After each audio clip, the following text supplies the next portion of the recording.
Palavra da Verdade, com Hernandes Dias Lopes. Quero ler um texto muito conhecido da Escritura, está em Lucas, capítulo 9. Lucas, capítulo 9. A partir do versículo 28.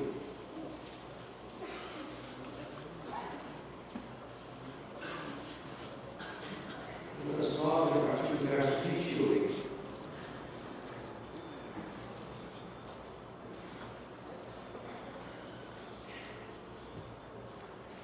A transfiguração.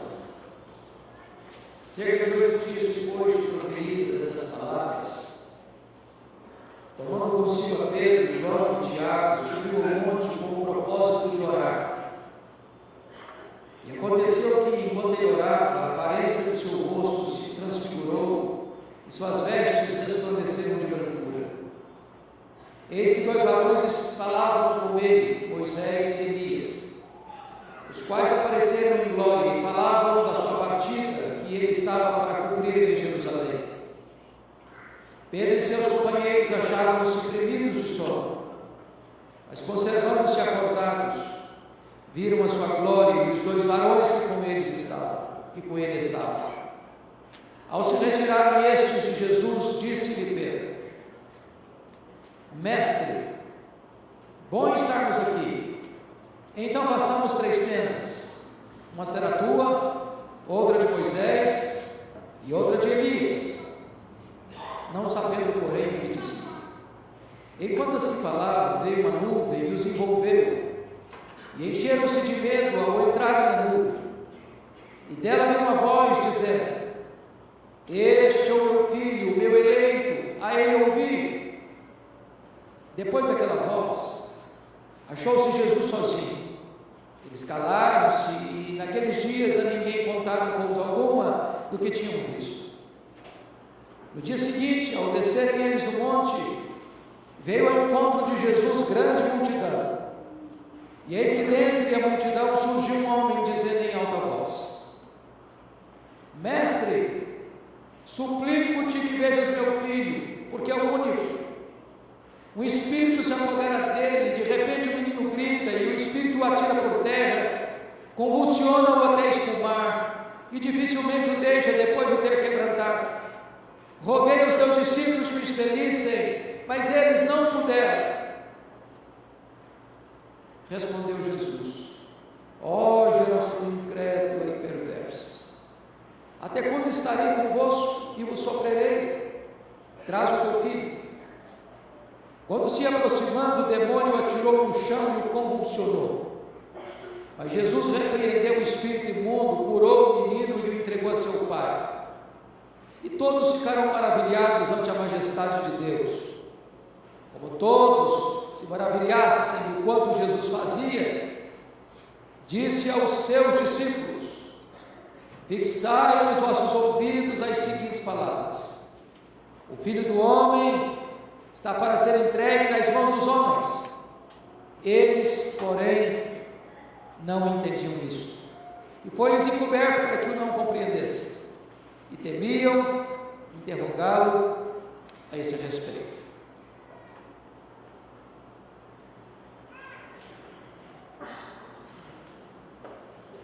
Irmãos queridos, esse texto trata de 3 assuntos.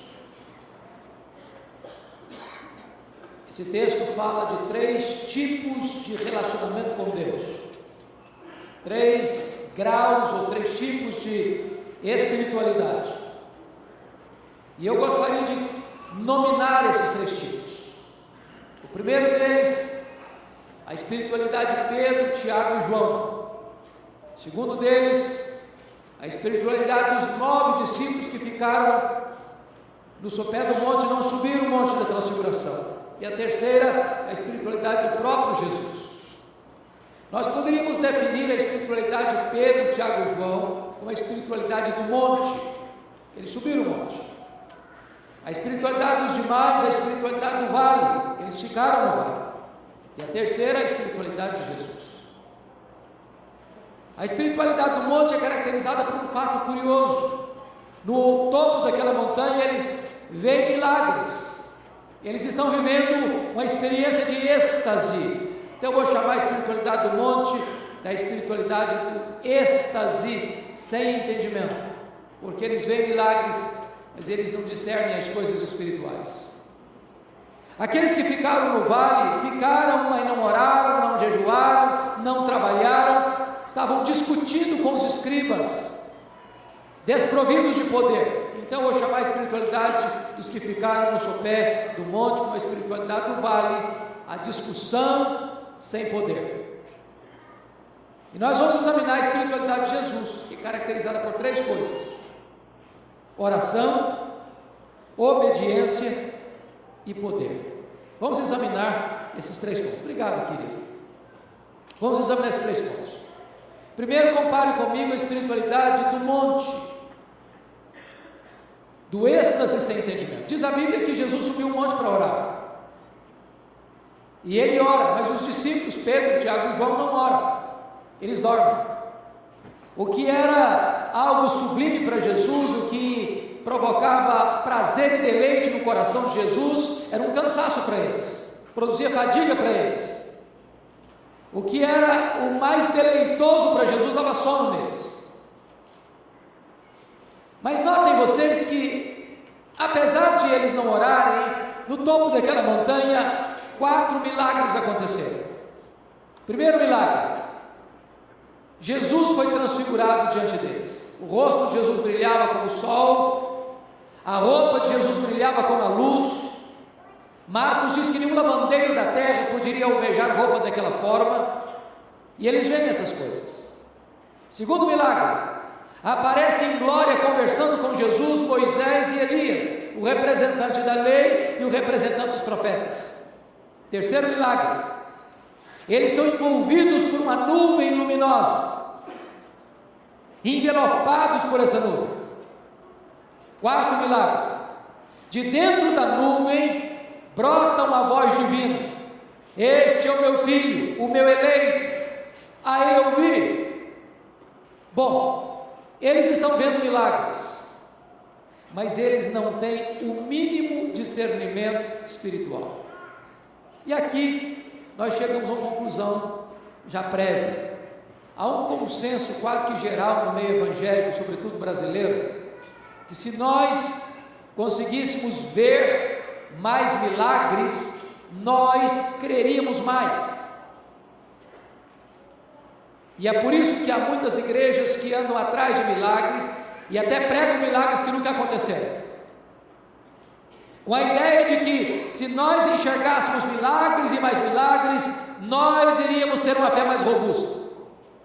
É curioso que no topo dessa montanha tem 3 gerações representadas: a geração de Moisés, a geração de Elias e a geração dos apóstolos. Na história da humanidade foram as 3 gerações que mais viram milagres, ao mesmo tempo as 3 gerações mais incrédulas. E eles estão vendo milagres, eles estão pisando no terreno do extraordinário, eles estão vivendo uma experiência de êxtase, mas eles não têm entendimento. Se não, vejamos. Primeiro, eles não conseguem discernir a centralidade da pessoa de Jesus. Quando Pedro se dirige a Jesus nesses termos: mestre, bom estarmos aqui, vamos fazer 3 tendas, uma será a tua, outra de Moisés, outra de Elias. Diz o texto que ele não sabia o que estava falando. Sabe por que ele não sabia o que estava falando? Ele estava falando uma grande bobagem. Ele estava equiparando Jesus ao representante da lei e ao representante dos profetas. Ele estava colocando Jesus no mesmo nível de Moisés e Elias. Ele estava colocando Jesus no mesmo nível dos homens. E eu quero dizer para você que Jesus não é apenas um grande homem.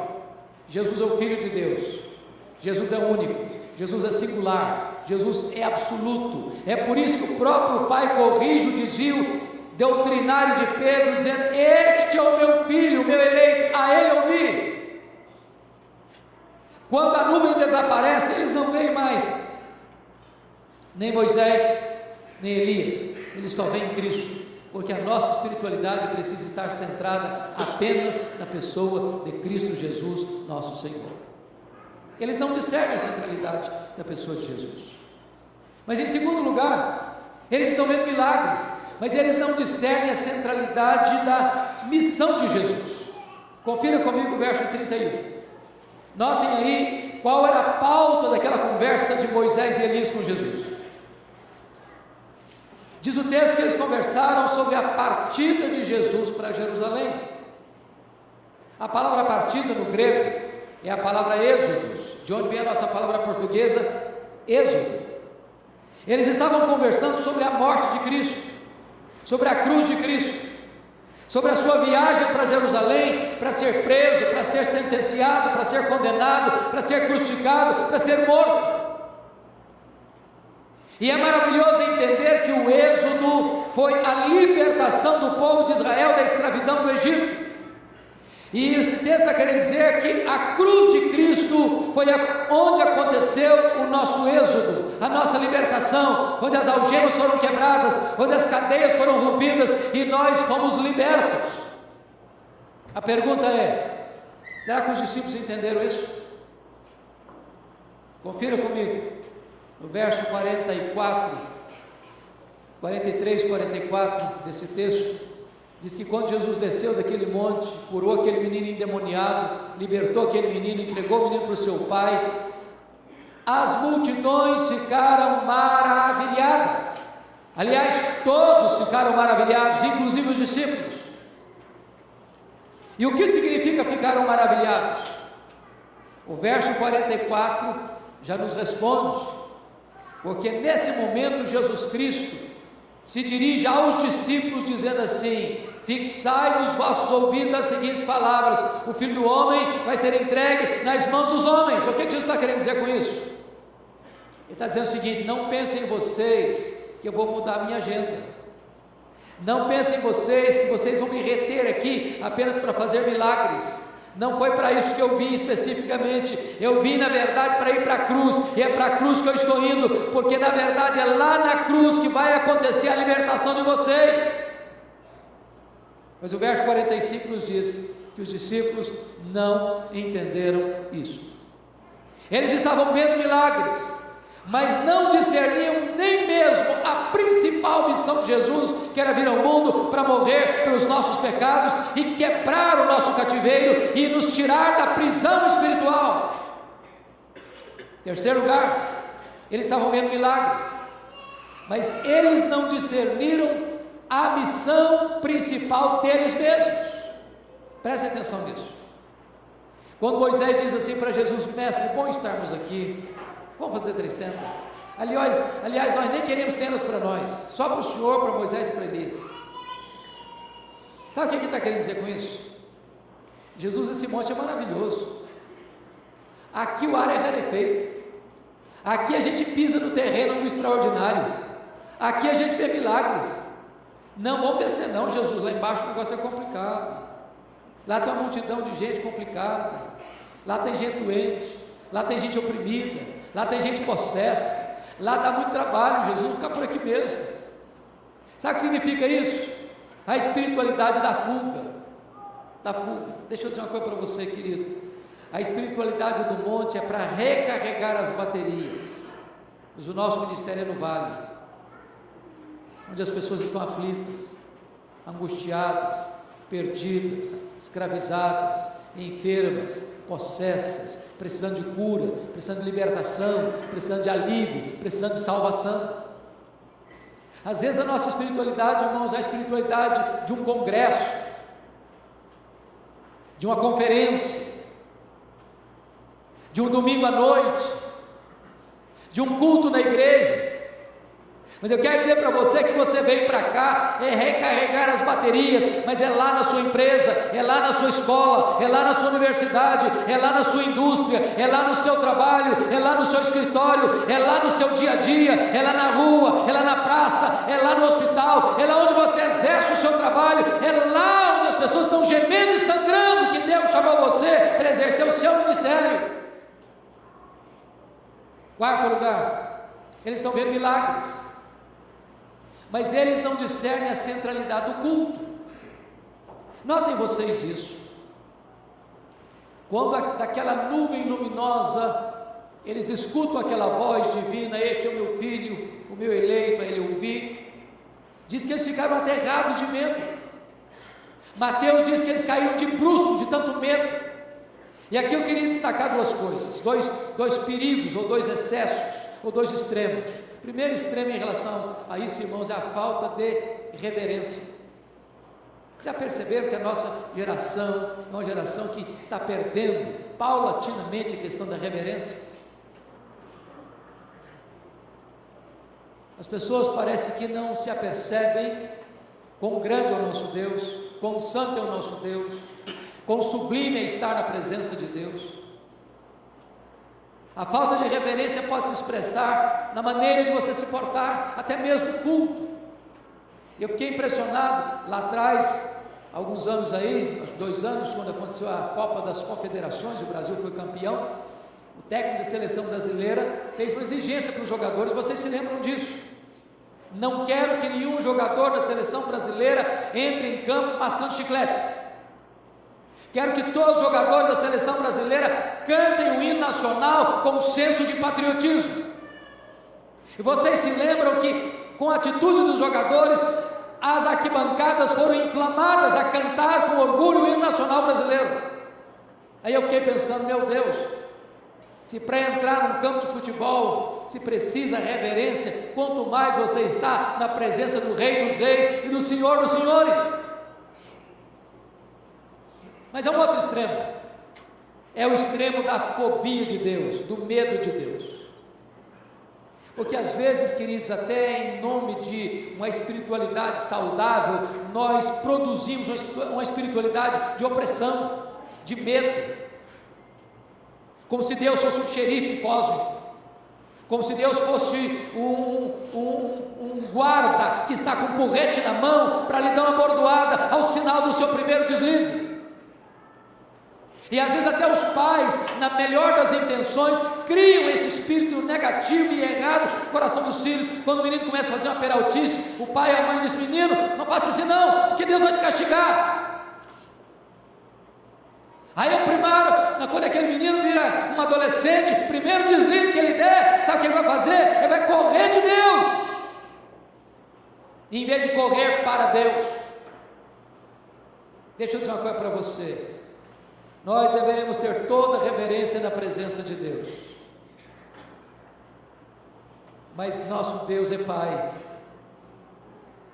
Você pode estar rasgado e sujo, você pode estar cheio de lama, caído, num lodaçal, você pode correr para os braços dele. Ele vai acolher você, ele vai abraçar você, ele vai beijar você, ele vai celebrar com a sua volta. Porque a nossa espiritualidade não pode ser aquela espiritualidade farisaica, legalista, fria, árida, seca, que leva as pessoas a terem medo de Deus. Nós devemos levar as pessoas a amarem a Deus, e a respeitarem a Deus, e a desejarem a Deus. Mas agora vamos ver a espiritualidade dos 9 que ficaram. Eles ficaram no sopé do monte, mas não oraram também, mas não jejuaram também, mas não libertaram os cativos também. E diz Marcos 9,16, que é um texto paralelo ao que lemos, que eles estavam discutindo com os escribas. Quando chega um pai aflito, desesperado, com seu filho único endemoniado, sabendo que eles estavam ali, corre na esperança de ver o seu problema resolvido, o seu filho liberto, e apresenta o seu filho aos discípulos, e diz a Bíblia que eles não puderam. E eu chamo então essa espiritualidade da discussão sem poder. Deixa eu dizer uma coisa para você, querido. Há espaço na igreja de Deus para discussão. Ah, sim. Quando nós fazemos seminário, pastores fazem seminário, tem uma cadeira chamada de apologética, e a defesa da fé cristã.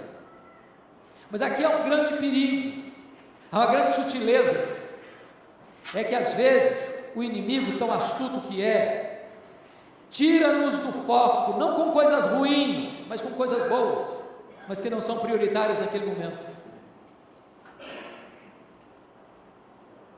Quantas vezes, irmãos, nós passamos mais tempo discutindo a obra do que fazendo a obra?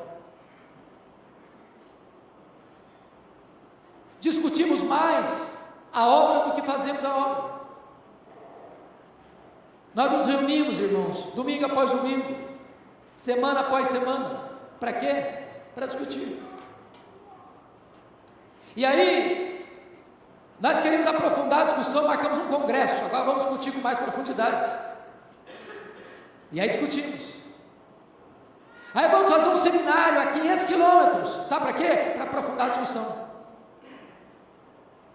Aí nós trazemos uma pessoa que é considerada expert no assunto, sabe para quê? Para aprofundar mais a discussão. Aí no outro domingo, sabe o que a gente faz? Revisa a discussão. E a gente passa isso 1 ano, 5 anos, 10 anos, 20 anos, 30 anos na igreja. Sabe para quê? Para discutir. Somos capazes de sairmos de casa, entrarmos na igreja, no templo, 1000 vezes, mas não temos coragem de atravessar a rua, para entrar na casa do vizinho, falar para ele o amor de Jesus. Quando nós perdemos o foco, também perdemos o poder. Quando perdemos o foco, perdemos o poder. Eles não puderam. Agora, curioso é que enquanto a igreja discute, o diabo age. Enquanto a igreja deixa de orar, deixa de jejuar, deixa de fazer a obra, o diabo está agindo, e oprimindo, e escravizando, e atormentando, e afligindo as pessoas. E aí você percebe uma coisa, a ação dos demônios, porque você nota que se você ler Mateus, Marcos e Lucas, que relatam esse fato, os demônios pegavam esse menino, jogavam no fogo, jogavam na água, jogavam na terra, e diz o texto que dificilmente o deixavam, sem antes deixá-lo todo quebrado. E eu imagino esse menino brincando em casa, e de repente esse espírito entrava nele, e ele saía correndo desesperado, se jogava no fogo, e alguém tinha que ir lá resgatá-lo com queimaduras terríveis.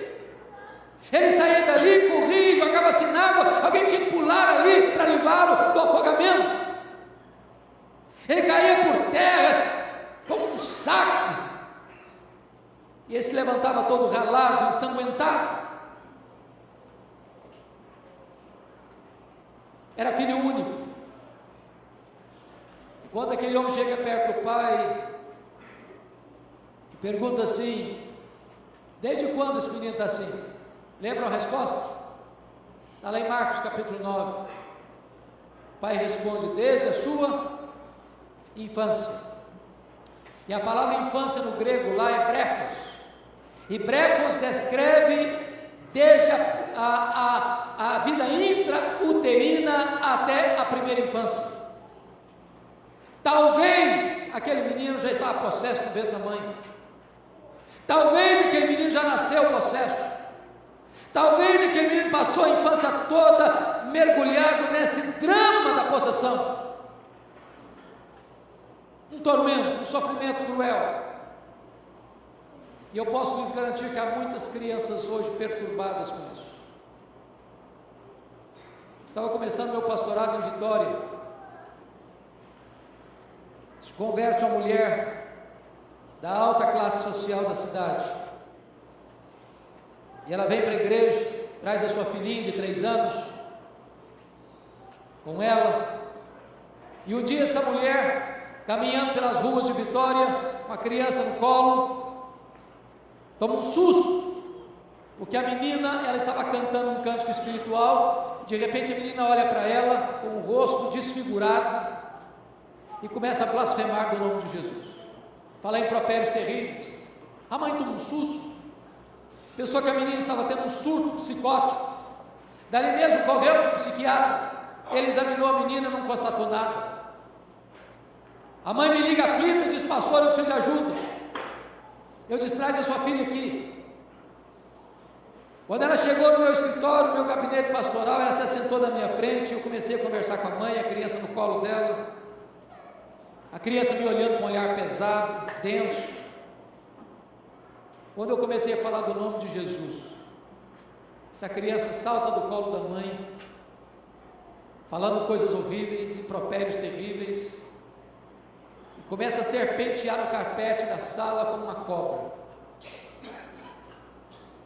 Eu clamei pelo nome de Jesus, o Senhor libertou aquela menina, e eu perguntei: mãe, me conta a história dessa menina.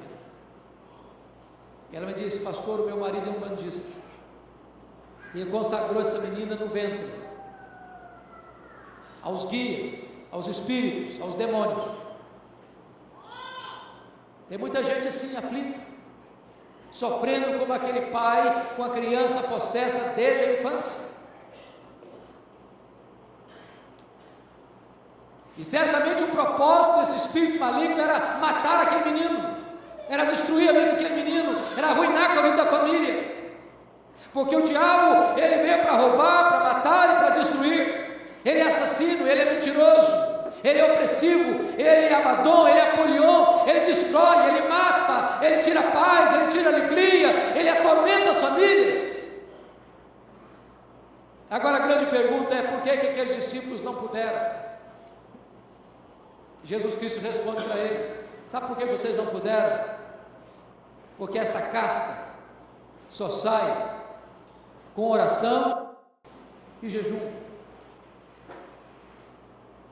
Mark Lloyd Jones, no seu livro Combate Cristão, que eu reputo o melhor livro sobre batalha espiritual na língua portuguesa disponível, ele diz que os discípulos não puderam porque há demônios e demônios.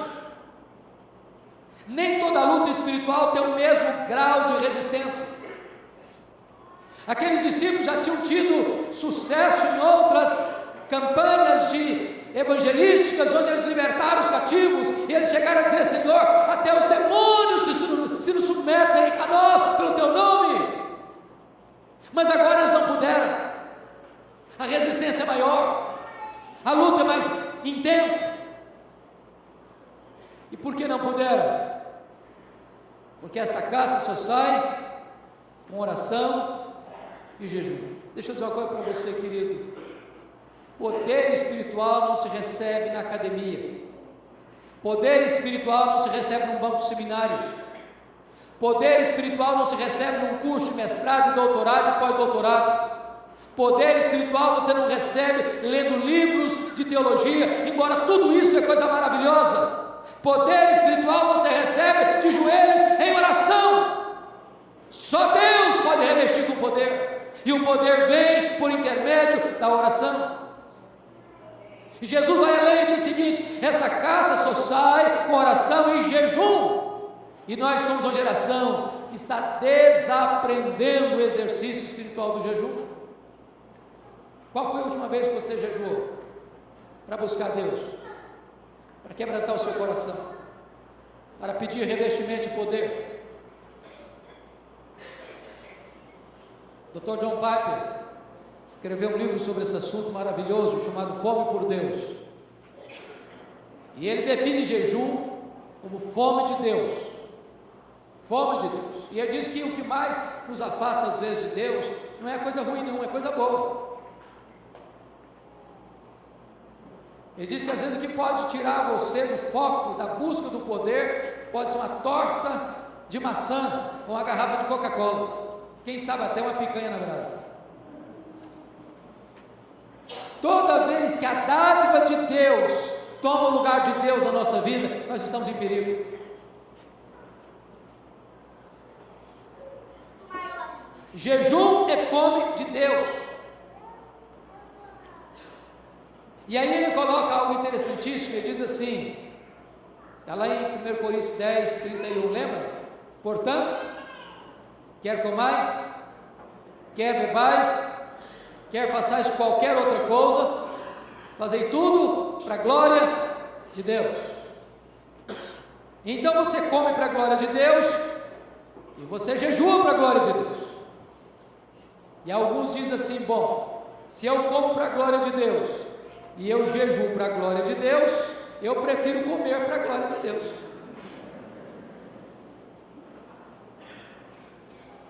porque eu faço tudo para a glória de Deus. Então uma pergunta é necessária: se você come para a glória de Deus, se você jejua para a glória de Deus, qual a diferença entre você comer e jejuar? É que quando você come, você se alimenta do pão da terra, e o pão da terra é um símbolo do pão do céu. Mas quando você jejua, você não se alimenta do pão da terra, você não se alimenta do símbolo, você se alimenta do próprio pão do céu. Jejum é fome de Deus.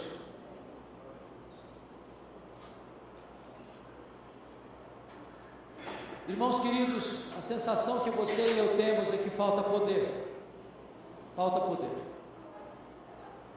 As pessoas estão aflitas, as pessoas estão oprimidas, as pessoas estão escravizadas, as pessoas estão endemoniadas, mas falta poder.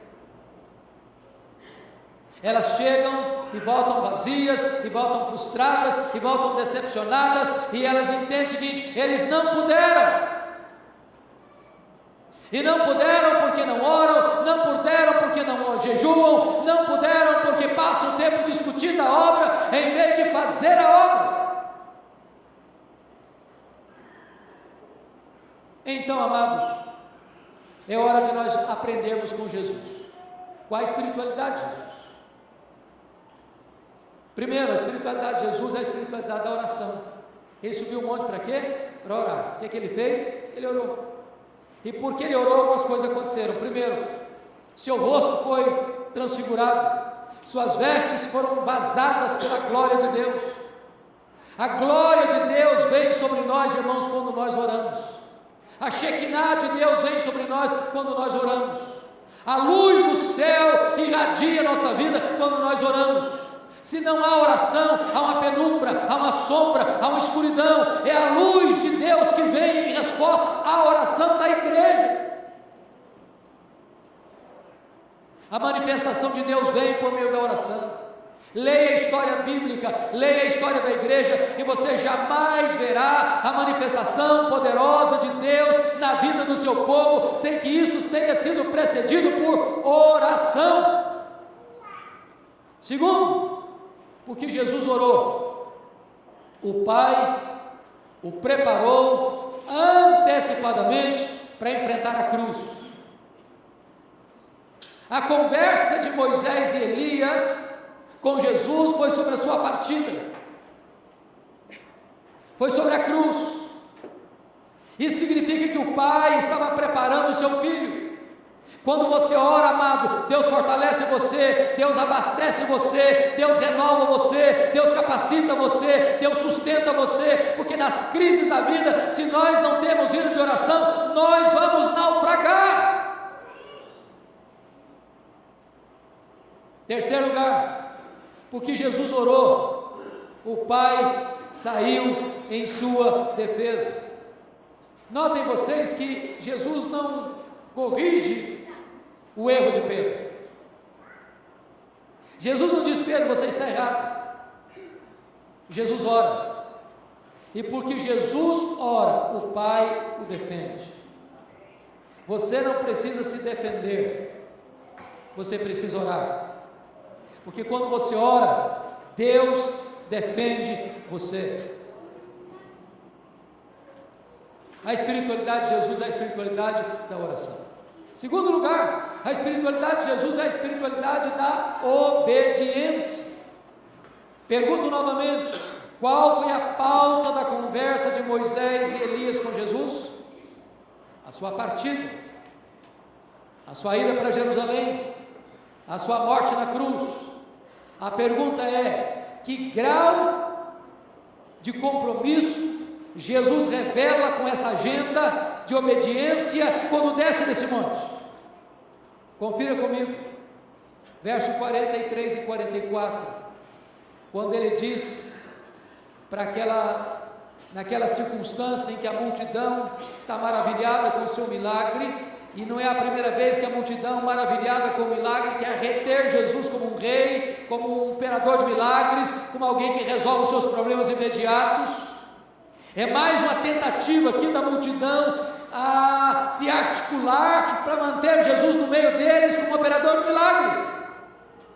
E os discípulos estão seduzidos por esta mesma ideia, quando Jesus não se dirige à multidão, ele se dirige aos discípulos dele, dizendo: fixai nos vossos ouvidos as seguintes palavras: o Filho do Homem vai ser entregue nas mãos dos homens.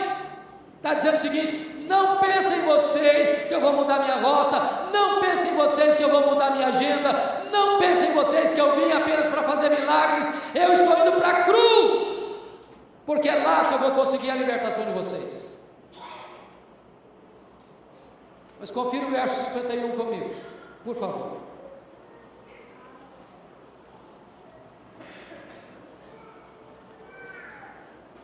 E aconteceu que, ao se completarem os dias em que devia ele ser assunto ao céu, manifestou no semblante a intrépida resolução de ir para Jerusalém. Eu não consigo ler muito esse ponto aqui do semblante, mas estava escrito no rosto de Jesus. Ninguém tinha dúvida do que ele estava fazendo. Ele desceu tão determinado a atender a agenda do Pai, que ele estava com isso escrito no seu semblante. Olha o verso 53. Mas os samaritanos não receberam, porque o aspecto dele era de quem decisivamente ia para Jerusalém. É total compromisso com a obediência, ainda que essa obediência passasse pela cruz. Você quer parecer com Jesus? Se é parecido com Jesus, você tem que ter uma vida de oração, você tem que ter uma vida de obediência. Terceiro lugar e último lugar, a espiritualidade de Jesus passa pela manifestação do poder. É Marcos quem relata isso, texto paralelo do que nós lemos. Quando o pai trouxe o menino, o demônio agitou o menino, jogou o menino no chão, o menino começou a arregliar os dentes, e Marcos diz assim: Jesus afirmou ao espírito maligno, mudo e surdo, espírito mudo e surdo, sai desse menino e nunca mais voltes a ele. E o menino ficou liberto, e o menino foi entregue ao seu pai, curado, liberto pelo poder de Jesus. E você sabe que uma pessoa possessa, depois de liberta, se ela não tem um compromisso com Cristo, aqueles demônios que saíram podem voltar, e outros mais podem vir, e o segundo estado pode tornar-se pior do que o primeiro. Mas a ordem de Jesus é categórica: sai e nunca mais volte. E os demônios precisam bater em retirada, porque Jesus Cristo tem autoridade, tem todo o poder, e os demônios precisam obedecer ao seu comando e à sua voz. É a espiritualidade do poder.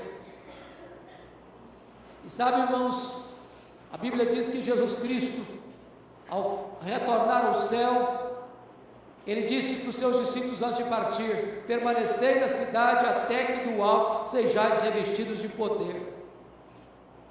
E antes de ir, ele disse: recebereis poder ao descer sobre vós o Espírito Santo. E Paulo diz que a suprema grandeza do poder de Deus está à nossa disposição, o mesmo poder que ressuscitou Jesus Cristo dentre os mortos. Portanto, se você e eu estamos desprovidos de poder, não é por falta de poder, é por não buscarmos esse poder.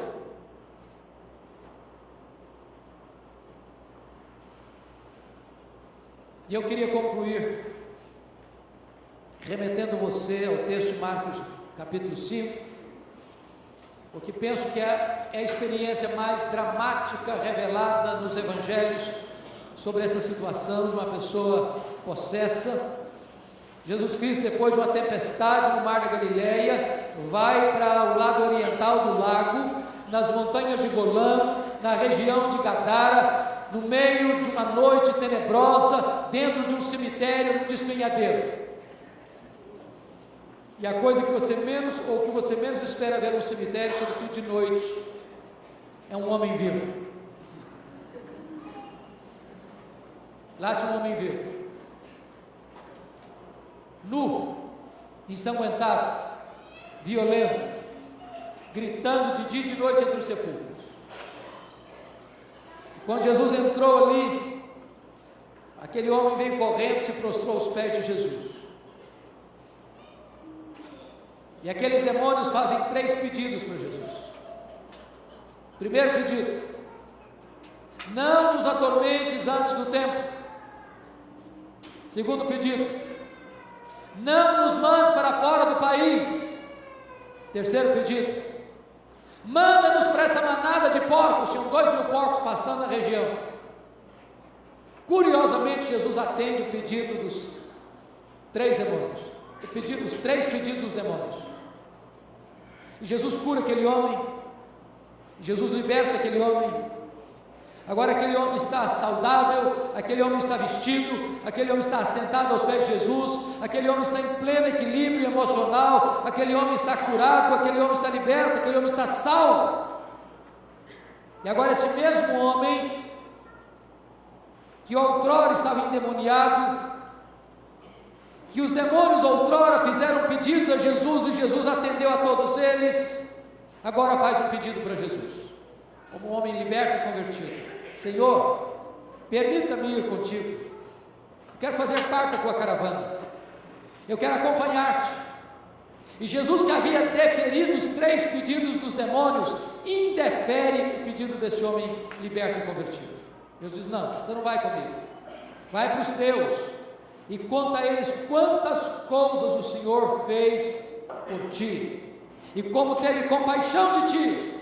Jesus está dizendo o seguinte: o lugar que você foi problema, você vai ser solução. O lugar que você foi motivo de lágrimas, você vai ser bênção. O lugar que você foi uma tragédia, você vai ser um instrumento de salvação.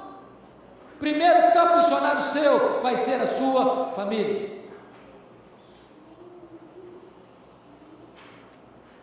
Jesus demonstra poder. E eu quero encerrar com essa experiência, que marcou muito a minha vida, pastor Jonas. Foi lá em Recife, na Igreja das Graças. Eu fui convidado, Nilton, para pregar, pastor Nilton, para pregar o culto de formatura do seminário de Recife.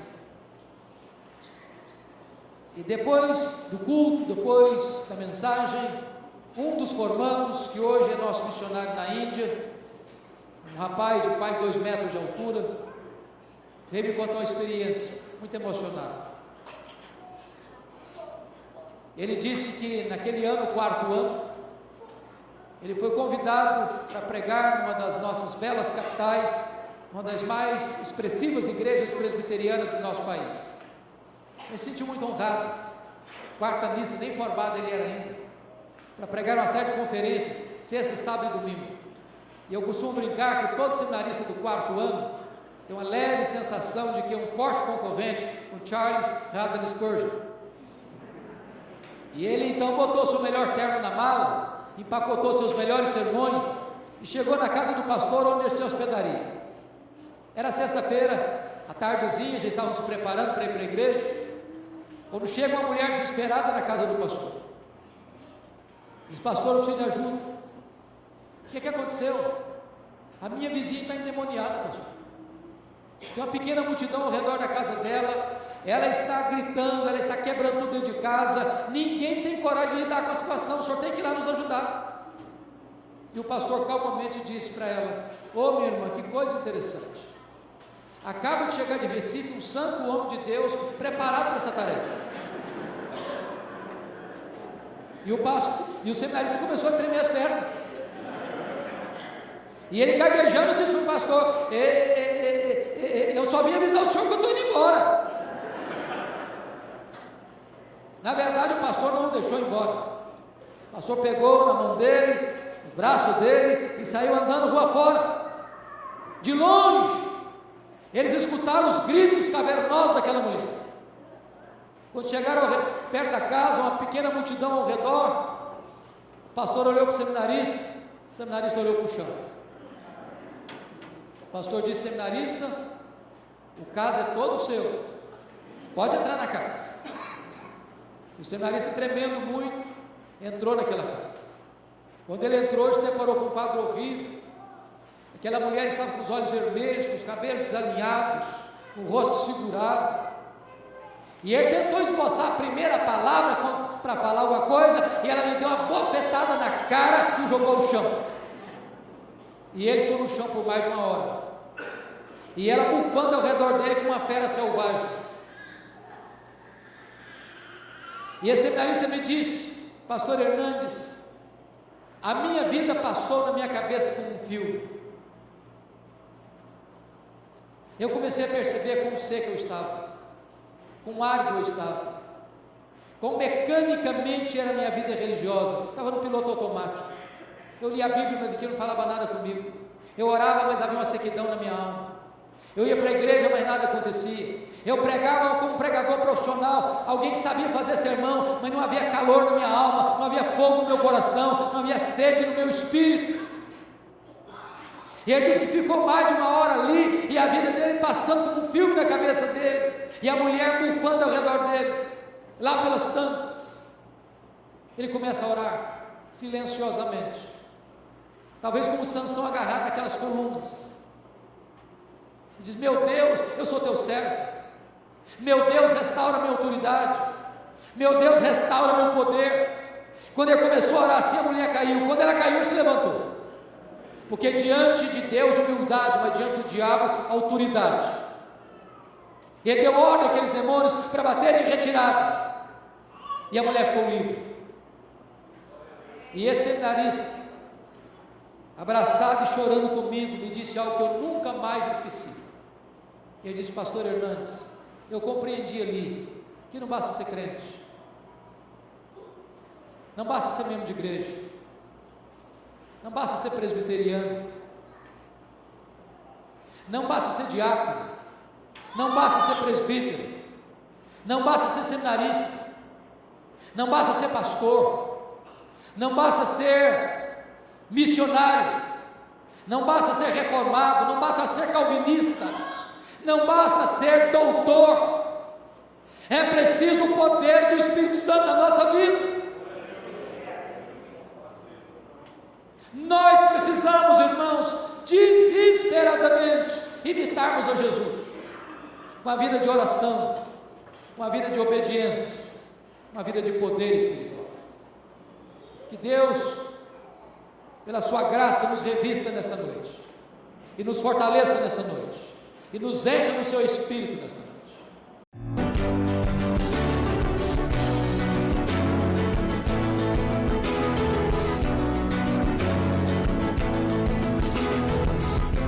Palavra da Verdade, com Hernandes Dias Lopes.